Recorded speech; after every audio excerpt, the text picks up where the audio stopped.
our question and answer session. I'm so sorry for those who are still standing. Never mind, you give your last question. One more, okay. Assalamualaikum warahmatullahi wabarakatuh. My name is Ahmad Ali A. Karim from Department of Political Science and Madani Studies.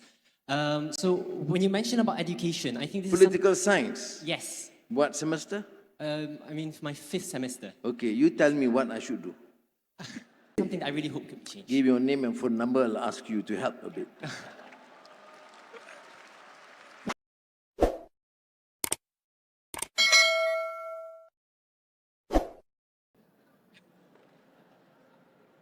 Yes, yes, please. To the point. Yeah. Check. Okay. Assalamualaikum warahmatullahi wabarakatuh, and very good morning to our dearest Prime Minister, Datuk Seri Anwar Ibrahim. Datuk Seri, first of all, on behalf of IIUM community, I would like to express our utmost gratitude to Honorable Datuk Seri for the generous funding from the government that you mentioned earlier. Indeed, considering how old our university are, we need such funding to refurbish our facilities. I've answered the question. Just the next question. However, considering the increasing number of students in the upcoming semester, as well as the policy of IIUM at offering 100% residential college, it has been our concern that we may face issue related with the insufficiency of room for the students. Not included the rooms. Right. Let me end at that, because what we will do is within our means, and I've given the Ministry of Higher Education to look at it in detail. We are not able to give places, hostels for every single student. No country, no university in the world does that, and IIU is not an exception. We do our best, and we'll do the rest. Okay, thank you so much for your consideration. Assalamualaikum. Thank you. Can we take the question from the brother on the left? Yes. Assalamualaikum, Datuk Seri. I will call you maybe Abang, because I'm from PKPM too, and I'm proud to say that I'm from PKPM IIUM. So my question is about Gaza. As a student of IIUM, what's happening in Gaza really deeply breaks all of our hearts. The ongoing mass killings seem endless, as mentioned by Noam Chomsky, as quiet for quiet, the effort to put Palestinians under violence treatment. Here at IIUM, the reality hits very close to us, especially since we have close friends and lecturers who are from Palestine. Let us have a big round of applause for our Palestinian lecturers and friends. In the middle of that, we are relieved by your vocality in Palestine at the world stage, especially in front of Anthony Blinken, ex-Secretary General of US and the German Chancellor. But my question is, has Malaysia's vocal stance on the Palestinian issue affected our relation with the West? If so, how do we balance our role between the Islamic and Western bloc? That is the first question. The second question, Datuk Seri, will be, for us as Muslims, what's after Gaza? Because we know logically the Gaza will fall. That is the sad and hard truth we need to swallow. But what after Gaza? Does we as Muslims just need to do our thing, only kunut nazilah, only demonstrations, and after that what? Because does we really trust the Israel will not go to other country as well? Thank you, Datuk Seri. Thank you. Well, this great human tragedy, and we as an emerging country have done our maximum best. As you know, you're familiar with my dialogue with Chancellor Olaf Scholz and in Germany, and the fact that I mentioned this directly in front of President Joe Biden in San Francisco, and with many other leaders. So I think for a country, we have done our level best. Has it resolved the issue? No, not yet. Where do we go from here? We'll continue. But we know our limitations. Recently, the youth from the Islamic Party have asked us to send troops to Gaza. But it sounds nice. But it's just a ridiculous proposition. Where do you land? Who's going to fight? Where are the weapons? So when it comes to this sort of a proposition, you must remember, okay, we have to read together with the Muslim countries, Arab neighbors, and many Western countries who are now with us. I mean, at least understand, stop these atrocities. As I said in front of all our shouts, why this hypocrisy? You talk about human rights and freedom and dignity. The most we ask is just cease fire. Stop the killings. I mean, I'm not saying killing of Muslim is not okay, killing of Jews is okay. No, just stop the killings. So, your next question is, has it impacted our relationship with the West? No, because we make it clear. We are a trading nation. Number one investor is still in the United States. Our major export is still the United States, then China and Germany, the three countries, major countries. We express our displeasure, our differences and some of the views. I mean, it's not new. During the Vietnam War, we disagreed. I was a student leader then. We demonstrated against the atrocities inflicted upon the Vietnamese. Have they learned? They have not learned. What was that? That's new imperialism. There's colonialism. There's dispossessing people's rights and dignity. So it's not just Gaza. We are against any form of colonization of, as we know, the atrocities inflicted so much harm on women and children and the rest. So we will continue to engage. And just like the latest pronouncement on tariff by President Donald Trump, we disagree. It runs contrary to international trading practices, including WTO. You, the United States, were pushing us to work fast to accept these terms. Now we have accepted, you say no, we discard these terms. When it seemingly doesn't benefit you. So we say, but then, do we engage? Yes. Do we wage war? No. Do we protect our interests? Yes. I want to protect this country. I want to protect the workers. I want to protect the families. So whatever is being said must be to protect the national interests and to protect our workers and our industries. Semiconductor. 65% of our products are exported to the United States, which means it is an important partner. Yesterday, Oracle was here, met me, and discussed about their potential investments. They will continue, and that's in a US company. Last week, Microsoft was here, had difficulties, including some facilities, some neighboring countries, but they will proceed in Malaysia. So it is important, therefore, to focus on political stability, clarity of policies.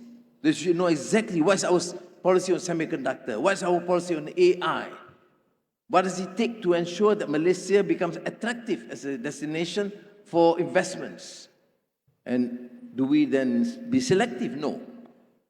In the next few days, President Xi Jinping is coming. And of course, United States and China is virtually a trade war now. But I happen to be chairman of ASEAN too now, this year. And our policy is, of course, centrality, which means we will engage the United States as the traditional ally, friend, investments and trade, but nobody should stop us from befriending China, who's an important country, economically vibrant, and they have problems. In a position to recognize and respect our freedom and our right. We will continue. But what is my answer, therefore, is make sure that we can shout as much as we can, but we must put our house in order. Stop the corruption. Stop the abuse of power. Make sure we govern well. Make sure you protect the interests of our people. That is the answer. Not short term, but in the long term. We are weak. People squander your wealth when you're being abused. And there's nothing you can do. For what? So, yes, we will continue to raise the issue of Gaza. But yes, we will protect our national interests. Because without the economic interests and the wealth, we cannot help them. Yeah. We can, of course, express very strongly. Yes. Assalamualaikum, Dr. Sri. I'm Akif Naim, representative from IAM Student Union. I have two concerns actually. The first one, the river that cross in IAM, which is Sungai Pusu. As we can see now, the river is now buried and polluted because of the nearby quarry activities. I hope your action to take refurbish our river. The second concern is about To do what with the river? Sungai Pusu river. The Sungai Pusu River. It's polluted and buried because of the Is quarry it activities. pollution not because of the students? No. I'm pretty sure that it's about because of the quarry. Okay. Okay, my second concern is about PTPTN rate because I need Datuk Sri advice on revising the PTPTN rate because we can see our student now barely survive after paying the fees to survive for the many upcoming SEMs. Thank you, Datuk Sri. The Minister of Higher Education have taken this up. You see, you have a PTPTN outstanding debt now, if I'm not mistaken, close to 40 billion ringgit. And if we increase, it's going to be 50. For now, I see we just have to hold on. We'll help probably students in terms of their needs, but I think we have to have this courage to revise. I reiterate my earlier point that we can resolve this if we do, for example, tax the very rich. I mean, those parents who are very rich should pay. Then at least we can transfer that to the poorer students. But it's a democratic world. When I increase the for electricity, the opposition attacked me ferociously. But I said, 85% are not affected. We only tax the top 15%. I mean, you have 6 air conditioning and 5 fans in your house. You have a 10-room mansion, then you pay electricity a normal rate, not a subsidized rate. But the 85% are not affected. But even then, it became a big issue. Now there's a campaign, Ayah Kuning. The Prime Minister is son. He texts people daily. He lies to people. I don't. We increase. Which country, from what I know, at least in ASEAN, no country gives that sort of subsidy to like we do. The subsidy for the people here is the highest in the region. But I don't want to subsidize the rich. For example, let's say electricity. What do you subsidize the rate for ambassadors, high commissioners? Yeah. Now, no longer from last year. But before that, we subsidized the electricity bills. So what we want is for them to pay the normal rate. Then, inshallah, we will try and review the PTPTN, right? Yes. Assalamualaikum, Datuk Sri. Salam. I'm Muhammad Nur Huzaimi from Ahmad Ibrahim College of Laws. My question is, as we know you from the first day as Prime Minister, you shouting about the institutional reforms. But public higher education in Malaysia faces 2 challenges: to adapt with the global disruptions like AI or climate crisis, but while we try to preserve our values, such as in IIUM, we have the Islamic values together with Malaysian values. So my question is, can you share what the outline of this Madani government's policy or agenda of reform in public higher education system that first modernizes public universities to accelerate research and development activities and digital infrastructure, and second, to anchors progress in Malaysian values, specifically in IIUM that we have the Tauhidi epistemology and Ummatic excellence. Thank you, Datuk Sri. Thank you. Now, the first question is on institutional reform. The reform, of course, is not confined to only higher education. In the Madani philosophy of the government, which means we inculcate the new disciplines as relevant, including energy transition, digitalization, AI, and at the same time to ensure that there is intrinsic values on justice, on humanity, ihsan, rahmah. Then Parliament, for example, we have Fiscal Responsibility Act, which means the finance minister surrendering his power to the Parliament to review if he is not able to fulfill the target and to explain. This is not done. I mean, you are transferring that. And then we have this decision that all procurement must be proper, transparent tender process. Well, this was the major cause of the leakages.